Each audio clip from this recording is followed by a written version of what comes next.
Wind whistles through gaps in ancient stone, carrying echoes of 1,000 years.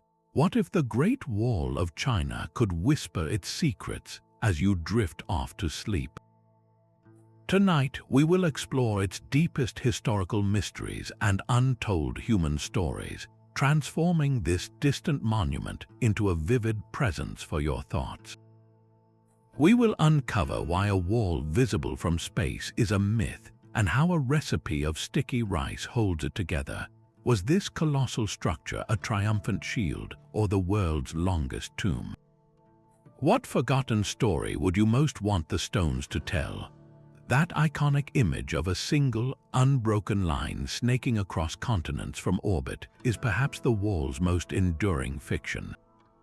The idea that this is the only human structure visible to the unaided eye from space has been repeated in classrooms and common knowledge for generations. Yet every astronaut who has looked back at our blue marble from the void tells a different, more truthful story. From the moon, the wall is completely invisible. Even from the closer vantage of the International Space Station, it is notoriously difficult to spot without powerful lenses, blending into the rugged gray and brown landscapes of northern China. So many other human creations are far more apparent. The blazing lights of major cities at night form sprawling, unmistakable maps of civilization. Vast agricultural fields appear as giant green and brown patchworks. Even the dark, straight lines of major highways are often more visually distinct from such a height. The myth itself seems to have murky origins, possibly stemming from a 1932 Ripley's Believe It or Not cartoon that claimed the wall was the mightiest work of man visible from the moon. The claim was pure speculation, made long before any human had ever ventured into space to check. When they finally did, the reality was far more humble. So why does this idea cling so stubbornly to our collective imagination? It speaks to the wall's immense power as a symbol. We want to believe that something born from such colossal human effort could leave a mark not just on the Earth, but on the very way we see our planet. The legend is more appealing than the fact, transforming the wall from a mere structure into a permanent feature of the world itself, a scar on the globe testament to its scale. This gap between the mythical wall and the real, crumbling one on the ground forces us to question what we think we know. If its most famous claim to fame is an illusion, what other secrets are these stones keeping? That legendary scale is both real and an illusion in itself. The Great Wall is not a single, unbroken line you can walk from one end to the other. It is a colossal network, a sprawling family of walls, trenches, and fortified natural barriers. Its total length is almost incomprehensible. Estimates place it at over 13,000 miles, a distance that could stretch more than halfway around the entire planet. This is not one wall, but many, built by different dynasties across 2 millennia. Some sections are the iconic stone battlements we all recognize, snaking along mountain ridges. Others are simple rammed earth mounds in the desert, or even deep ditches designed to stop cavalry charges. This disjointed nature was not a failure of construction or planning. It was a deliberate and brilliant strategic choice. The wall was never meant to be an impregnable, continuous fence. Such a thing would be impossible to build and even harder to defend. Instead, it functioned as a controlled corridor, a vast logistical and military system. It forced invading armies into predictable choke points where they could be funneled into killing zones and met by concentrated Chinese forces. It allowed for the rapid movement of troops and messages along its protected pathways. The gaps, often in impossibly rugged mountains or harsh deserts, were themselves a form of defense, acting as natural barriers that an army could not easily cross with its supplies and horses. So the true marvel is not a solitary ribbon of stone, but this fragmented, intelligent design. It makes you wonder about the minds that conceived of defense not as a single line, but as a living, breathing web across an entire continent. What kind of ambition, or perhaps desperation, drives a civilization to reshape the very land on such an unimaginable scale? This fragmented web of stone and earth began not with a single design, but with a single terrifying will. To understand the Great Wall, you must first meet the man who forged its soul, the first emperor of China, Qin Shi Huang. His name echoes through history as a figure of both breathtaking vision and brutal reality. Before his rise, China was a collection of warring states constantly battling each other. His monumental achievement was to conquer them all, unifying the land for the first time under one central rule. But a new, unified empire faced an old, terrifying threat from the north, the relentless nomadic tribes known as the Xiongnu. These were masters of the horse and bow, warriors who could sweep down from the steppes without warning, plundering and vanishing back into the vast grasslands. For the emperor, these tribes represented chaos, a direct challenge to his perfectly ordered new world. His solution was as radical as his unification. He would build a barrier, not just a small fortification, but a line that would physically separate his civilized empire from the barbarian unknown. He ordered the connection and expansion of the older, disjointed walls built by the conquered states, welding them into a unified defensive system. This was not merely a construction project, it was a statement carved into the land itself. It declared, "Here ends our world and there begins yours." The ambition was staggering, but the human cost was apocalyptic. To realize his vision, he conscripted a workforce of millions, soldiers, peasants, and convicts. Think of the sheer logistics, moving countless people to the remote, rugged northern frontiers. They worked with primitive tools, hauling immense stones and tamping earth under a relentless sun and bitter cold. Historical accounts describe conditions so harsh that countless laborers never returned home, their bodies literally buried within the ramparts they were forced to build. This gives rise to one of the wall's most haunting and persistent legends, that it is the longest cemetery on Earth. While archaeologists have not found evidence of mass graves within the structure itself, the metaphor holds a profound truth. The wall was undoubtedly built on a foundation of incalculable suffering and loss. It stands as a stark monument to a paradox, a symbol of national protection forged through immeasurable human tragedy.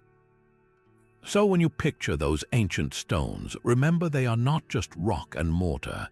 They are the crystallized ambition of a ruthless emperor and the silent, enduring testament to the millions of anonymous souls whose lives were spent to make his dream a reality. The legend that human bones were mixed into the mortar is one of the wall's most chilling stories. It speaks to a deep, unsettling belief that such a monumental project must have required a sacrifice beyond mere labor.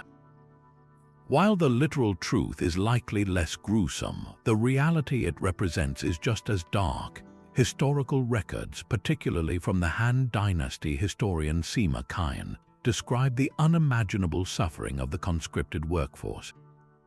He wrote of laborers toiling until they dropped, their bodies then thrown into the trench as fill for the foundation, with the wall built directly over them. This practice was not about strengthening the mortar with bone, but about the brutal efficiency of disposal. A dead worker was just another material to be incorporated, their burial saving the effort and time required to dig a separate grave. This is how the idea of the wall as the world's longest cemetery was born. It is a metaphorical truth, a monument layered with loss. Think of the sheer numbers involved. Over centuries, millions of men were driven to the remote frontiers. They faced starvation, disease, and backbreaking labor with the most basic tools. The death toll was so immense that it became woven into the very identity of the structure in popular folklore. The story of Meng Zhongnu, a young wife who travels to the wall to find her conscripted husband only to learn he has died and been buried within it, is one of China's most famous folktales. Her grief is so powerful that her weeping causes a section of the wall to collapse, revealing his bones so she can give him a proper burial. This story, passed down for generations, isn't just a tragedy. It is a collective memory of the anguish felt by countless families, a poetic truth that gives voice to the anonymous millions. So while archaeologists have not found evidence of bones ground into the mortar, they have found graves and human remains near and around the wall's foundations.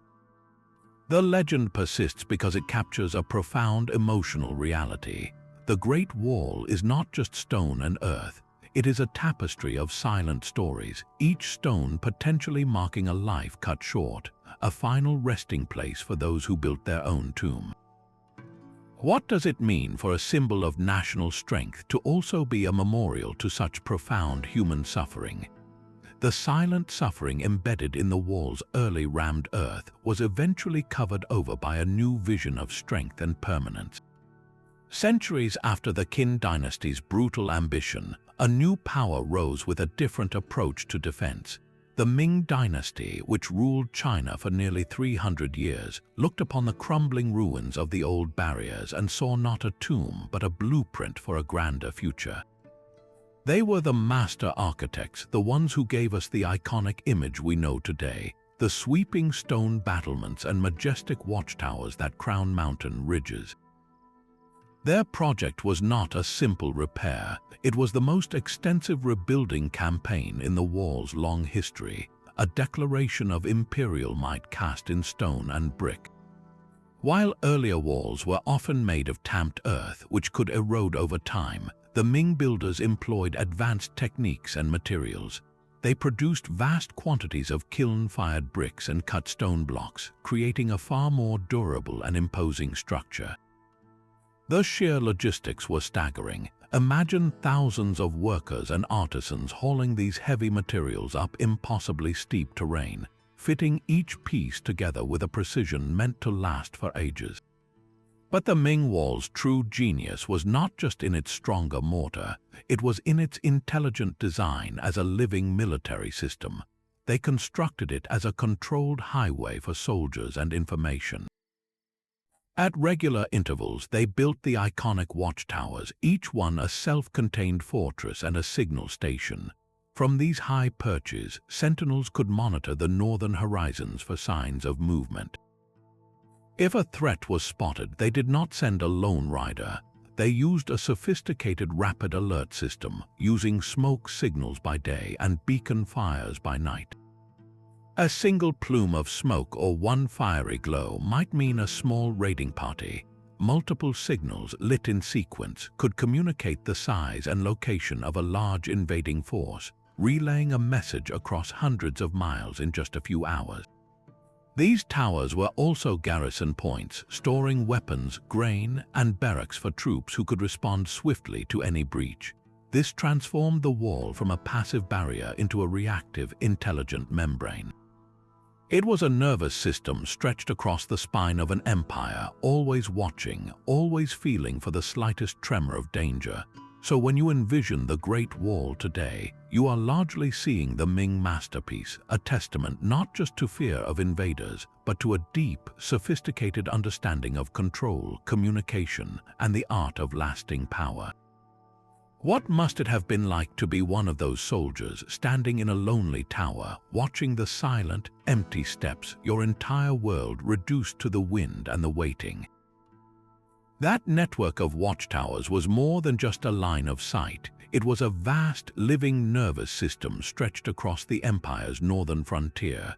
A single sentinel, perched high in a lonely tower, could spot a plume of smoke on the distant horizon and know instantly that the world was about to change. The system they developed was one of breathtaking simplicity and speed. By day, they used smoke, a dark, thick column rising against the clear sky. By night, they used fire, a single blazing beacon that could be seen for miles in the deep darkness. But one signal alone was not the message. The true genius was in the sequence. One plume of smoke or one fiery tower might indicate a small, probing raid. But if a second tower saw that signal, they would immediately light their own, and then a third and a fourth, creating a cascading wave of light or smoke across the mountains. The number of signals lit in quick succession communicated the scale of the threat. A single, steady relay might mean a band of 100 raiders. Multiple towers igniting at once, a coordinated chain reaction, could signal an army of 10,000 or more approaching the frontier. A message could travel from the farthest western desert to the capital near the coast in a matter of hours, a speed that would be impossible for any rider or messenger pigeon. This was the ancient internet, a binary code of smoke and fire pulsing across the landscape. Imagine being a commander in a central fortress, seeing that distant flicker on a dark night. You would not need a written report. The frantic rhythm of the beacons was the report, telling you the size and direction of the storm gathering at your gates. It gave the Empire a precious, almost magical advantage, the gift of time to muster its defenses. Yet this system relied entirely on the unwavering vigilance of the soldiers manning those isolated posts. Their entire purpose was to watch and to wait, to be the first eyes to see the end of the world approaching, and to have the courage to light the fire that would tell everyone else. What kind of pressure must that have been, to hold the safety of an entire civilization in your hands, with nothing but a pile of dry wood and a moment's decision? Every stone on the battlements was shaped for a single purpose: survival. The iconic silhouette of the Great Wall, with its rhythmic, tooth-like pattern, is not just for show. Those raised sections are merlons, and the gaps between them are crenels. Together, they form crenellations, a brilliant defensive feature that allowed a defender to stand in relative safety. A soldier could peer through a crenel to aim his crossbow, then duck behind a solid merlon to reload, protected from incoming arrows. Lower down in the fortifications, narrow vertical slits were carved into the stone. These arrow loops, often with a wider opening on the inside, gave archers a protected firing lane. They could aim and shoot through these slim windows while presenting an almost impossible target for anyone outside trying to fire back. This entire design philosophy turned the wall into a giant shield, a continuous fighting platform that gave its defenders every possible advantage. But the wall's intelligence did not stop at the parapet. Its very path was a form of psychological and physical warfare. Invaders who managed to scale the outer face would then be confronted by the wall's interior. Here, the builders often constructed incredibly steep, narrow staircases. These were not meant for easy passage. They were designed to be climbed slowly, single file, by soldiers who knew the route. An attacking force weighed down by heavy armor and weapons would find themselves funneled into these treacherous climbs, completely exposed to defenders waiting at the top. The entire structure was a masterclass in controlling an enemy's movement, forcing them into situations where their numbers and strength became liabilities. This evolution in design was a direct response to the threats the Empire faced. Earlier walls in the plains often featured deep, V-shaped ditches in front of them, not just to make the wall seem taller, but to break the devastating charge of nomadic cavalry. A horse and rider approaching at full gallop would be stopped dead by such an obstacle, turning the greatest strength of the steppe warriors into a fatal weakness. The wall was never a passive, inanimate barrier. It was a dynamic, reactive instrument of war, its every curve and crack a calculated response to a specific danger. It forced every potential invader to play a game where the wall itself held all the rules. So the next time you see an image of those sweeping stone ramparts, look closer. See not just a wall, but a complex and deadly machine, engineered over centuries to outthink every conceivable form of attack. Behind this vast stone shield lay an empire of farmers and cities, but the threat it faced came from a completely different world. The northern steppes bred a succession of formidable nomadic confederations, each a master of mobility and warfare. The first great foe was the Xiongnu, a powerful tribal alliance whose entire way of life was shaped by the horse. They did not raid for conquest in the way a settled empire might, but for survival and wealth. Their economy was based on herding, which was vulnerable to harsh winters and droughts. When resources grew scarce, the rich, grain-filled lands to the south became an irresistible target. Their military tactics were born from their environment, relying on lightning-fast cavalry archers who could swarm a target, unleash a storm of arrows, and vanish back into the grasslands before a slow-moving imperial army could even be mustered. The wall was the empire's direct answer to this tactical nightmare, forcing these masters of the open plain to confront a static, fortified line. Later, the Mongols under Genghis Khan perfected this style of warfare to a terrifying degree, creating an empire that stretched from the Pacific to the gates of Europe. Their motivation evolved from simple raiding to outright conquest, yet they too found the wall a complex obstacle. It was not just a military barrier, but a powerful psychological one. For the nomads, it was a stark, man-made horizon, a symbol of a foreign and unyielding civilization that had literally walled them out. It defined the limit of their world and the beginning of another. Perhaps most cleverly, the wall functioned as an economic tool. It was not a solid, impermeable fence. The empire controlled specific gates and passes, turning them into official trading posts. This allowed the dynasty to regulate and tax the flow of coveted goods. The nomads desired grain, silk, and metalworks from the south, while the Chinese empire needed the hardy horses from the steppes for its own cavalry. By controlling these choke points, the empire could open or close the flow of trade as a form of political pressure. A closed border meant economic strangulation for the tribes, potentially forcing them to the negotiating table without a single arrow being fired. So the wall was far more than a simple fortification against barbarian hordes. It was a sophisticated instrument of statecraft, a way to manage a relationship with a powerful, unpredictable neighbor. It transformed a fluid, chaotic threat into a controlled, manageable border, forcing the free-roaming horsemen of the north to play by the empire's rules, at least for a time. What must it have been like for a nomadic warrior born to the endless sky to stand before this immense, silent statement of stone, a declaration that his world ended here? Yet for all its stone and signal fires, the Great Wall's greatest weakness was not in its design, but in the human heart sworn to defend it. The ultimate test came in the spring of 1644, a moment that would prove no wall, no matter how mighty, can stand without loyalty to hold it. The Ming dynasty was crumbling from within, rocked by peasant rebellions and a corrupt court. In the north, the Manchu, a rising power, watched and waited. Their opportunity came from chaos in the capital. A rebel army led by Li Zicheng marched into Beijing, and the last Ming emperor took his own life. This left Ming General Wu Sangui, one of the empire's most capable commanders, in an impossible position. He was stationed at the Shanhai Pass, the crucial gateway between the Great Wall and the Manchurian plains. With the capital fallen and the emperor dead, his world had shattered.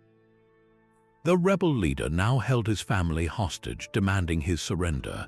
But General Wu made a fateful choice, one that would echo for centuries. He decided to open the Shanhai Pass and invite the Manchu armies inside. The very defenders the wall was built to stop were welcomed as allies. The Manchu forces, superbly disciplined and fresh for battle, swept through the open gate. They joined with Wu Sangui's troops and decisively defeated the rebel army, but this was no rescue mission. The Manchu did not leave. They proceeded to conquer all of China, establishing the Qing dynasty, which would rule for another 250 years. In a single, calculated act, the wall's primary purpose was rendered utterly meaningless. The most sophisticated defensive structure ever built was defeated not by siege engines or overwhelming force, but by a key turning in a lock from the inside. The stone had held firm, but the will behind it had fractured. This event stands as a timeless lesson, a reminder that the strongest walls we build, whether of stone or of policy, are only as resilient as the trust and unity of those who stand guard upon them. What good is the most brilliant lock if the keeper of the key decides to open the door? That final betrayal at Shanhai Pass marked the beginning of the wall's long, slow retreat from history. The very stones that once defined an empire's border began a quiet surrender to the elements. Today, the Great Wall is engaged in a new, silent war, not against armies but against time itself. Vast stretches of this monumental network are vanishing before our eyes, reclaimed by the very land it was meant to dominate. Natural erosion is the most relentless enemy. Centuries of wind scour the surfaces, wearing down intricate carvings and smoothing sharp edges. Torrential rain washes away the mortar between bricks, destabilizing entire sections. In the western deserts, walls made of rammed earth, the earliest form of the fortification, are particularly vulnerable. They stand as crumbling, ghostly silhouettes, slowly dissolving back into the dust from which they were shaped. This is the controversial concept of reclamation by nature, a process where the wall simply melts back into the landscape. It is a poignant and humbling thought that this symbol of human will is ultimately subject to the immutable laws of the earth. Yet nature is not the only force at work. Human activity has accelerated the decay. For generations, locals living near the wall saw it not as a protected monument but as a convenient quarry. They pulled bricks and stones from its structure to build their own homes, barns, and animal pens. A farmer needing a foundation or a village requiring material for a new road would look to the immense, seemingly endless source of pre-cut stone right on their doorstep. This was not an act of vandalism in the modern sense, but a practical use of available resources by people for whom survival was the primary concern. In their eyes, the wall was a ruin, a part of the landscape to be utilized. This creates a complex ethical dilemma. The very communities that now work to protect the wall are often descendants of those who once dismantled it for their own needs. The sections that disappear this way tell a different kind of story, one not of imperial glory or military might, but of everyday human resourcefulness and the slow, steady repurposing of the past. So when you see a photograph of a majestic, restored section like Badeling, remember it is the exception. For every perfectly maintained battlement, there are miles of the wall being gently, inexorably, erased by wind, water, and the simple, enduring needs of the people who live in its long shadow. What does it mean for a civilization to build something for eternity, only for the earth and its inhabitants to patiently take it all back? But the wall's story does not end at the stone beneath your feet. Below the well-trodden battlements and watchtowers lies a hidden world, a labyrinth of tunnels and secret passages carved into the earth. While the grand stone ramparts were built for show of force and open defense, these subterranean corridors served a more shadowy purpose. They were the wall's clandestine nervous system, designed for sudden strikes and silent escapes. Imagine a garrison under siege, its walls surrounded by a hostile force. A hidden tunnel, its entrance concealed within a barracks or behind a false section of wall, could allow for a surprise counterattack from behind enemy lines or provide a vital escape route for messengers to call for reinforcements. Other passages are believed to have functioned as covert supply lines, enabling the safe and secret movement of troops, food, and weapons between key fortifications without being observed from the plains below. These are not just myths. Explorers and archaeologists have documented numerous tunnel systems, some stretching for miles, complete with storage chambers, barracks rooms, and even primitive ventilation shafts.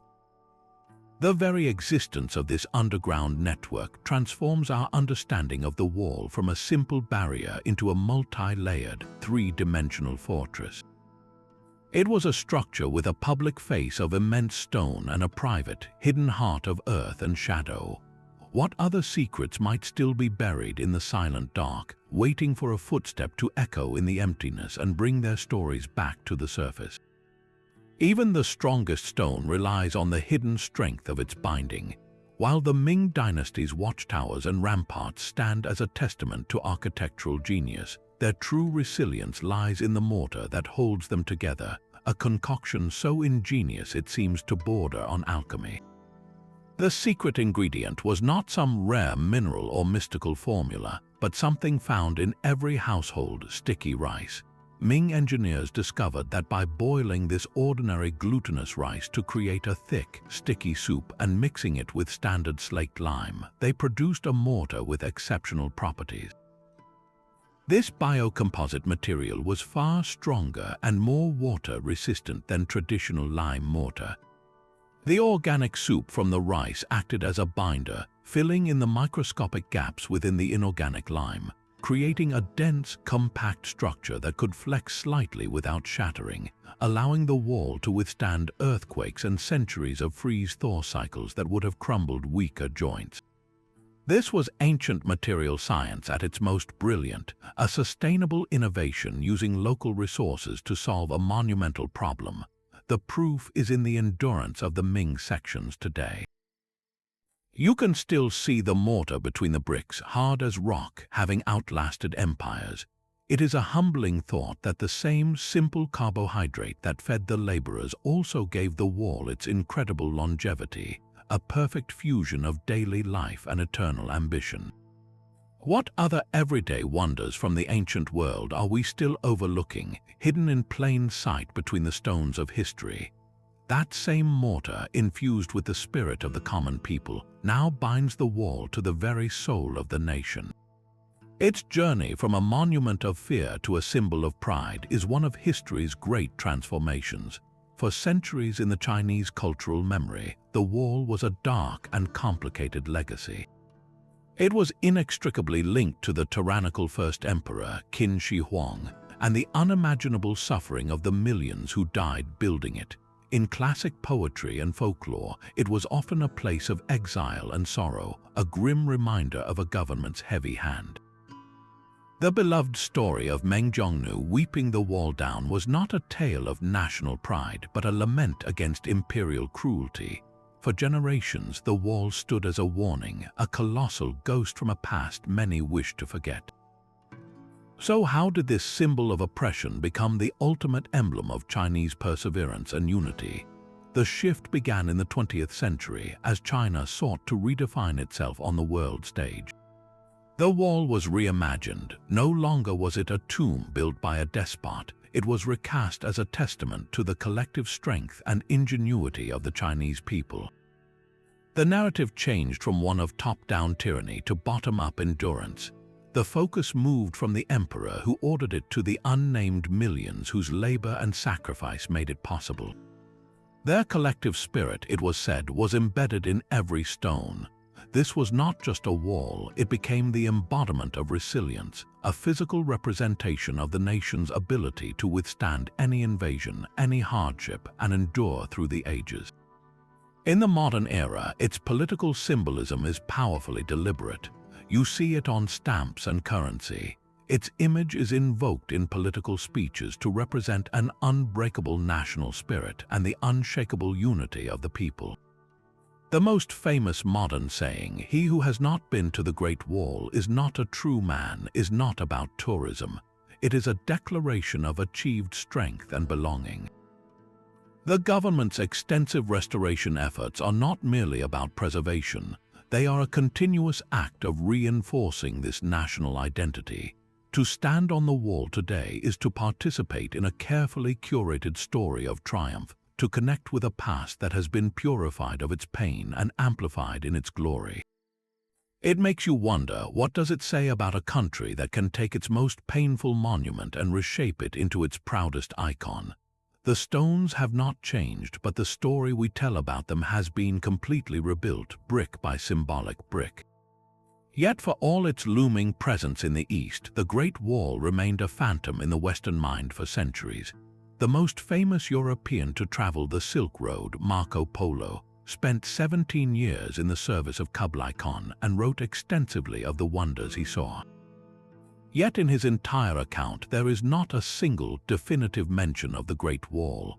This glaring omission has puzzled historians for generations.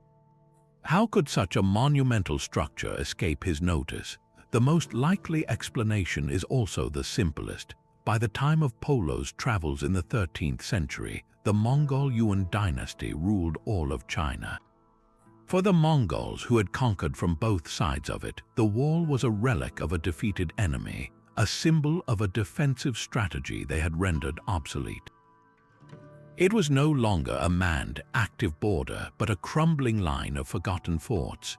To Polo, moving through the heart of the Mongol Empire, the wall may have been just another ancient ruin, unworthy of special note compared to the breathtaking wealth and sophistication of Khan's court.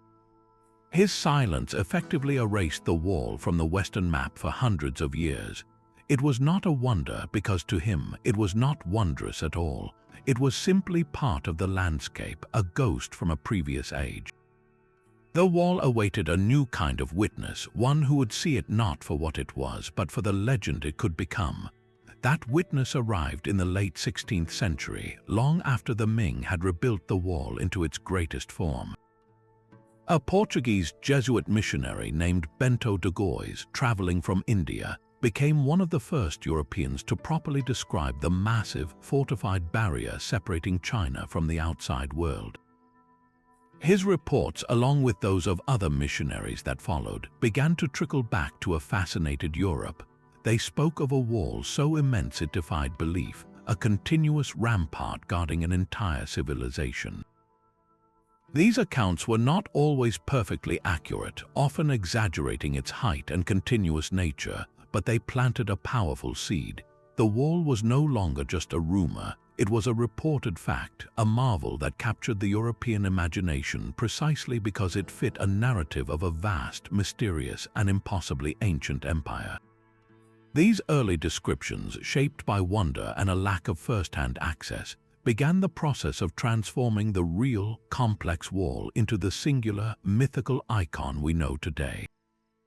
What is the truth of a place when it is first understood through the eyes of those who saw it as a legend in the making?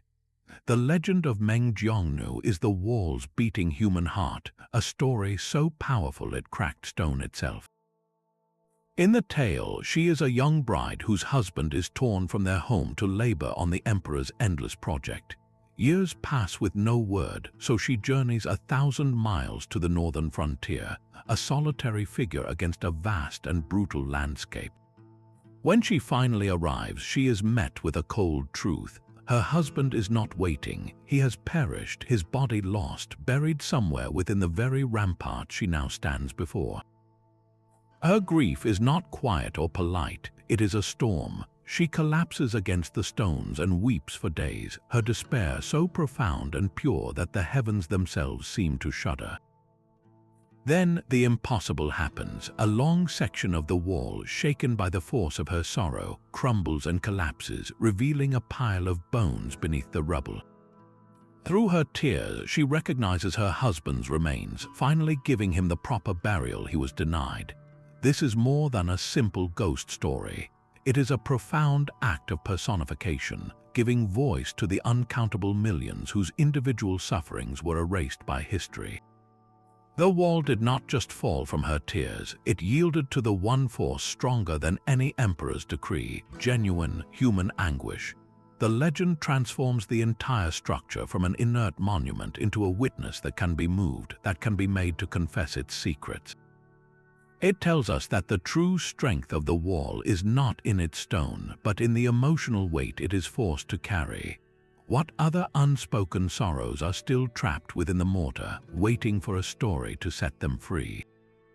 Archaeology continues to pry these secrets from the earth, one careful trowel scrape at a time. While legends speak of bones within the mortar, the real discoveries are emerging from the soil beneath and around the wall's foundations. Excavations along its vast length are constantly reshaping our understanding, revealing not just a military fortification, but a lived-in world. In remote, eroded sections of the Gobi Desert, researchers using satellite imagery and ground-penetrating radar have located the faint outlines of walls completely swallowed by sand. These lost segments, some from the Han Dynasty over 2,000 years ago, prove the wall was even more extensive than our map showed, a sprawling network whose full scale we are still struggling to comprehend. But the most personal finds come from the garrisons themselves. Digging at a watchtower garrison, archaeologists unearthed a trove of everyday life. They found simple stone millstones for grinding grain and broken pottery bowls that once held the soldiers' daily meals. They discovered gaming pieces carved from bone, a silent testament to the long, boring hours of waiting between moments of sheer terror. These are the objects that give voice to the anonymous soldiers, telling us they were not just faceless sentinels, but men who cooked, ate, played, and tried to carve out a semblance of normal life on the very edge of the empire. Inscriptions carved into brick by bored or homesick guards offer another layer of intimacy. One such brick, found at a section built during the Ming Dynasty, bears a starkly honest record. It names the commanding officer, the regiment, and even the individual soldiers responsible for building that specific section. It ends with a chillingly practical note, stating that if the brickwork was found to be of poor quality, these men could be tracked down and punished. This was a system of accountability carved in stone, a permanent resume and liability waiver all in one.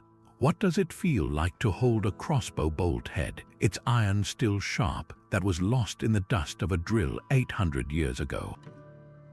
Each of these artifacts, from a gaming piece to a named brick, chips away at the wall's monolithic image, filling it with the messy, human details of the countless lives it touched and consumed.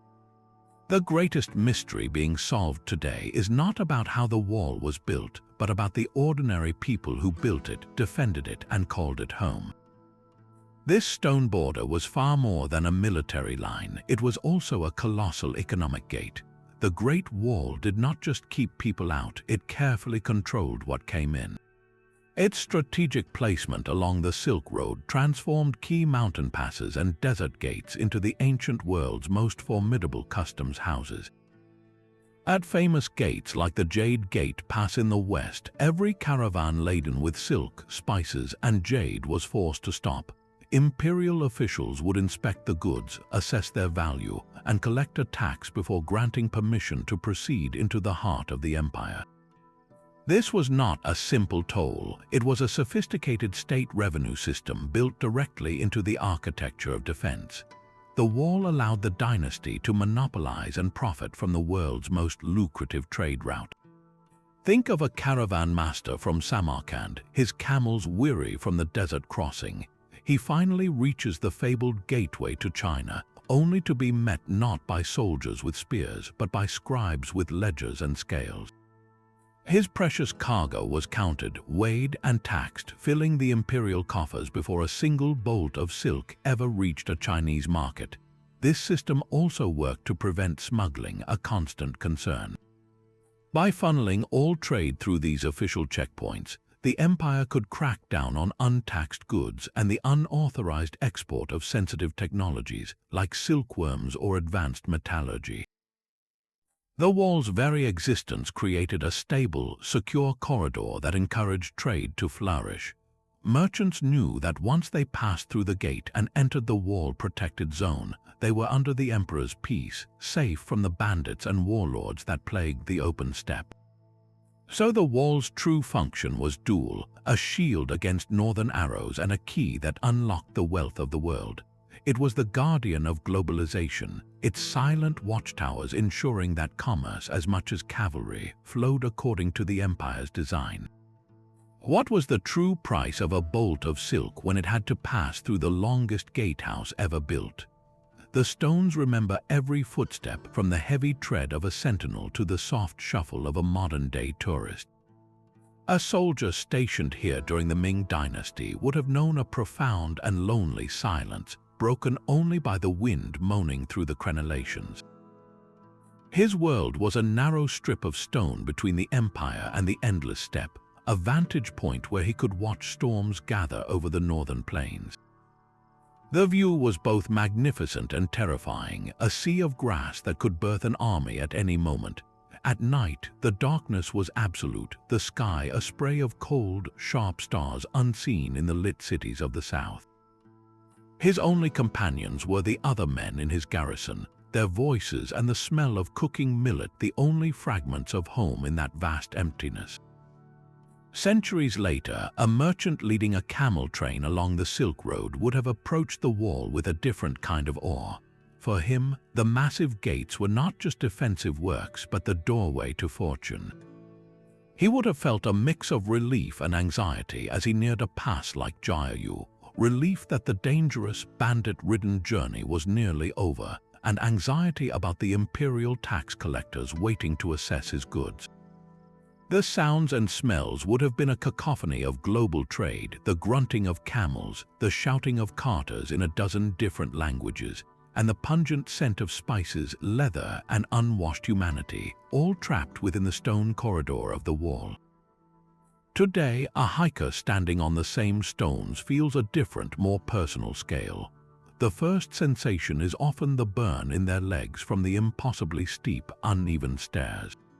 Then comes the vertigo, looking down at the wall, snaking over razor-backed ridges into a hazy, blue distance. The wind is a constant presence, carrying the scent of dry earth and pine.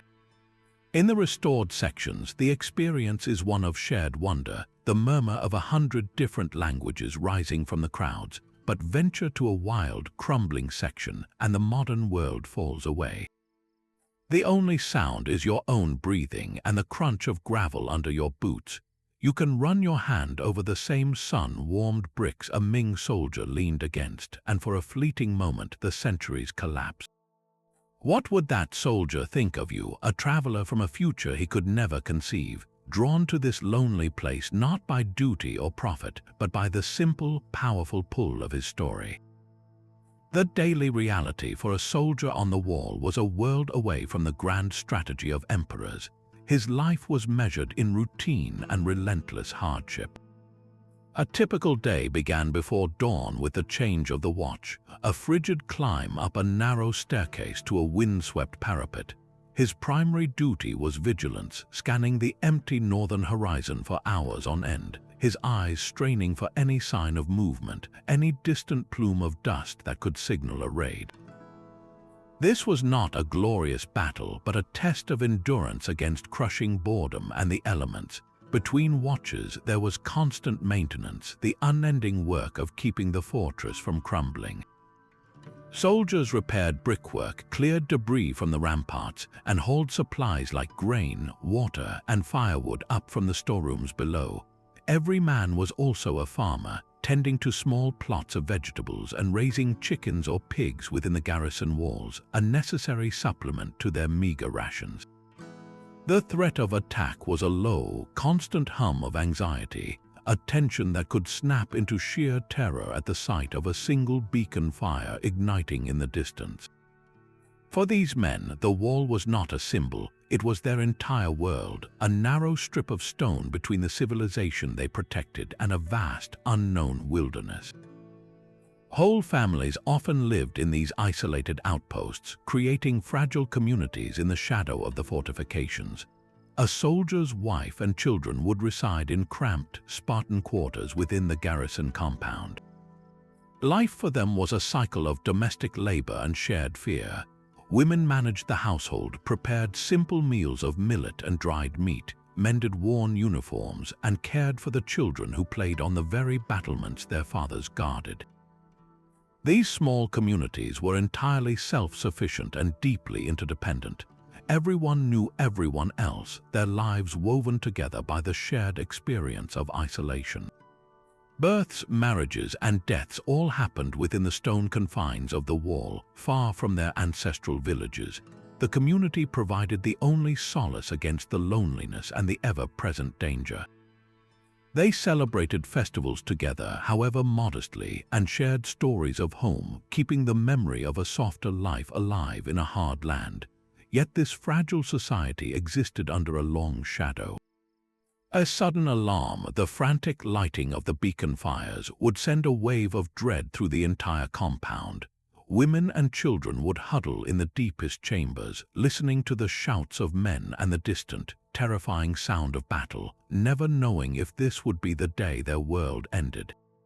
What kind of courage did it take to build a home on the very edge of the empire, knowing that the horizon you looked upon each morning could at any moment bring your destruction? But the footsteps of millions can be as erosive as the wind. Today, a new siege threatens the Great Wall, not from northern armies, but from the very people who come to admire it. In the most famous sections, like Badeling and Mushuniu, the sheer weight of human traffic creates a constant grinding pressure. The ancient stones, worn smooth by centuries of weather, are now being polished to a slick sheen by countless shoes. The original, rough-hewn surfaces that gave soldiers traction are vanishing under a slow, human-driven sanding. Litter, from plastic bottles to food wrappers, accumulates in the crenellations, a modern, disrespectful scar on the ancient fortifications. Even more damaging is the deliberate vandalism, the carved initials and spray-painted graffiti that deface the bricks. Each scratch in the stone is a permanent wound, a mark of individual ego imposed upon a monument of collective effort.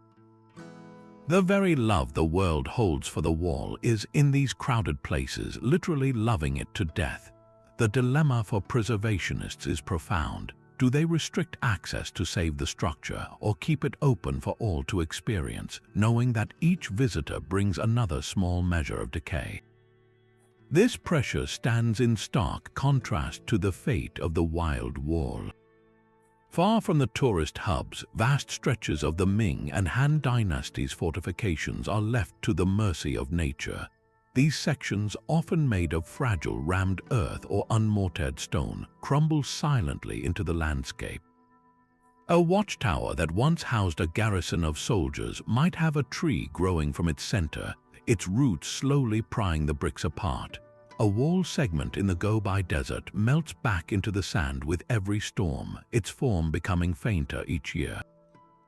Here, the threat is not too much attention, but a profound and lonely neglect. This creates a painful paradox for conservation. Resources are funneled into maintaining the popular, photogenic sections, while the historically significant but remote Wild Wall is allowed to disappear. Which is the greater loss, to let a heavily visited piece be degraded by admiration, or to let a forgotten piece vanish entirely from memory, its stories erased by rain and wind? The wall now faces a war on two fronts, and its future depends on a fragile balance between our desire to touch history and our responsibility to let it endure. This very act of preservation, however, is a double-edged sword.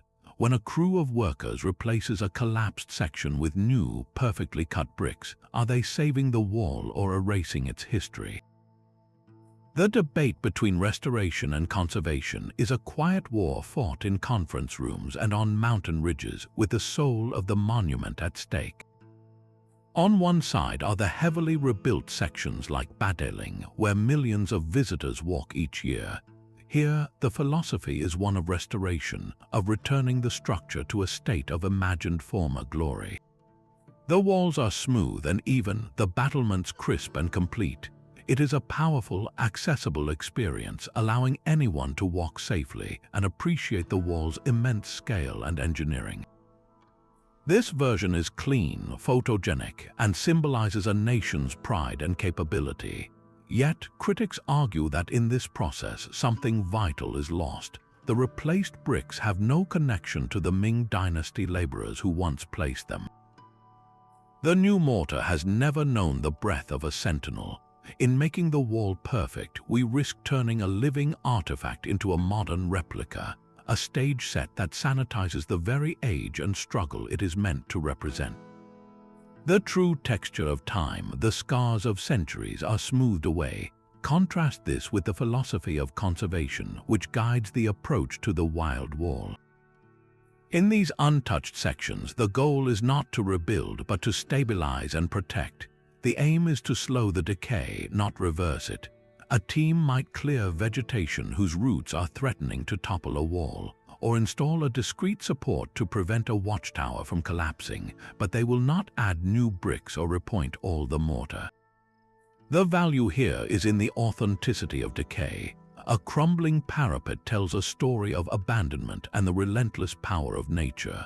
A tree growing from a tower speaks of time's passage in a way that a pristine reconstruction never can. This approach argues that the wall's history includes its decline, that its slow return to the earth is a part of its narrative that we have no right to erase. The dilemma is profound. Do we prioritize the visitor's experience and national symbolism, creating a perfect but partly fictional monument? Or do we prioritize historical honesty, preserving the wall as a true ruin, even if that means vast stretches will eventually vanish forever? There is no easy answer, for in choosing how to save the wall, we are also choosing which version of its story will be left for the centuries to come. From high above, the Great Wall reveals its true nature as a colossal seam stitched across the fabric of China. The view from an airplane or satellite camera transforms this familiar monument into something entirely new, an ancient text written in stone and earth across mountains and deserts. You no longer see just a wall, but a deliberate, intelligent path. It claws its way up impossibly steep ridges, plunges into valleys, and then marches with stubborn purpose across the rolling hills, always following the most defensible high ground. This aerial perspective makes the strategic genius of its placement breathtakingly clear. It was never the shortest path, but always the most difficult for an enemy to approach. Modern imaging technology has become our greatest tool for unraveling the wall's vast hidden story. For centuries, its total length was a mystery, with many sections lost to history, swallowed by sand or simply forgotten in remote regions. But satellites equipped with advanced sensors can peer through forest canopies and detect the faint, linear ghost of a wall buried under centuries of soil. They have helped cartographers and archaeologists map the sprawling, disjointed network in its entirety, leading to the staggering estimate of over 13,000 miles.